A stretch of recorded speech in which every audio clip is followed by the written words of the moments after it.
Nice to meet you, Newton. Welcome to the Tips podcast. Can you please just introduce yourself and tell us what do you do? My name is Newton Masuku. I'm the national spokesperson of the South African Federation of Trade Unions, SAFTU. All right. Nice to meet you.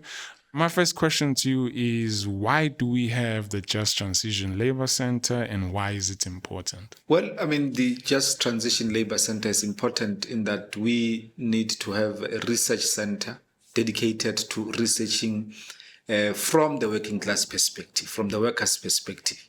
We must remember that we are of the view that research itself is never neutral. It begins with certain assumptions that this way or that, depending on the class that is interested in that particular research. And therefore, it is very important that we have the Research Labour Centre so that we are able to look at the nuances that affects the working class as the transition progresses, but also with respect to climate change. Have you noticed any impact? Because I believe it's generally new.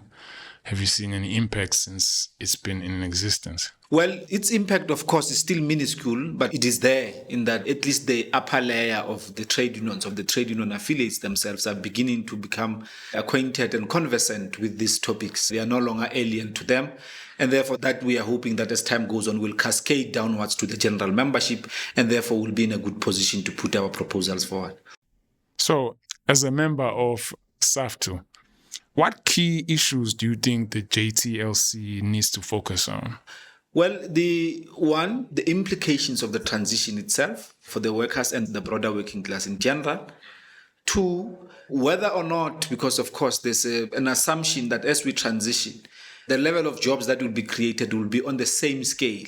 But of course, the evolution of technology suggests otherwise. It suggests that as technology becomes more and more implemented, it displaces labor, and therefore you are going to have surplus populations as a result. So we want research with something with respect to that, so that we can be able to put as alternative social protections that are solid, that when we transition workers displaced by a labor-saving machine, they are able to continue to fend for themselves and their families.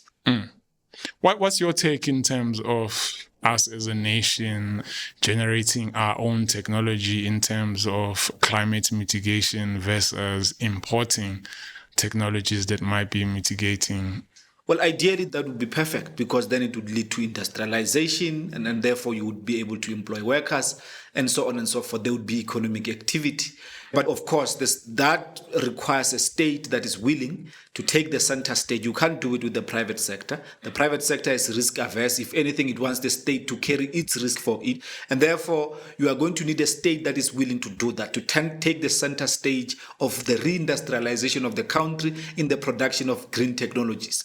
In other words, you are going to have to change the macroeconomic pillars of the economy, fiscal policy and monetary policy. Instead of cutting budgets, you are going to have to spend more.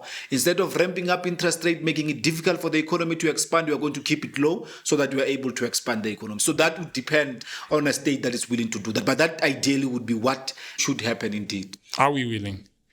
Well, not yet, at least, because labor over the years, since the end of apartheid, the labor movement has progressively weakened over time. And this has a number of factors, amongst other things, the informalization of labor, technological unemployment, the labor precarity, the bureaucratization of the trade unions themselves, but also that over time, as the ANC took over, the people who had the capacity in the labor movement were migrated into the state itself, and therefore the labor movement was hollowed out. So it's a combination of factors that led to the decline of the labor movement in the country.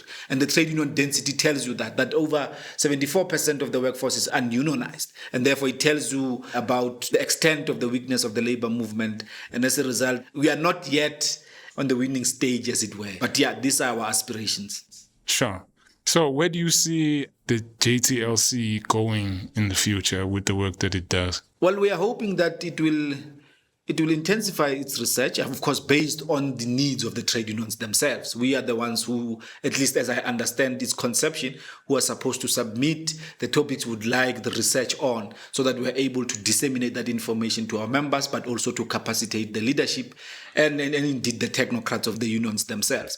So yeah, we are hoping that as time goes on, it will grow into a force that is able to do multiple research simultaneously, depending on the demand that we place on it. But also maybe it may over time expand into some form of partly an educative center. So not only just research, it is able, therefore, you can have accredited courses where at least the trade union shop stewards and even the bureaucrats themselves can come and be taught about these questions.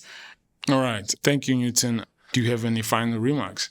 No, just to say I'm happy with the launch of the annual summit, the inaugural summit. The research papers have been enlightening, and of course the engagements have been robust and indeed eye-opening. So yeah, I'm happy about that. All right. Thank you, Newton, for joining us. Thank you very much.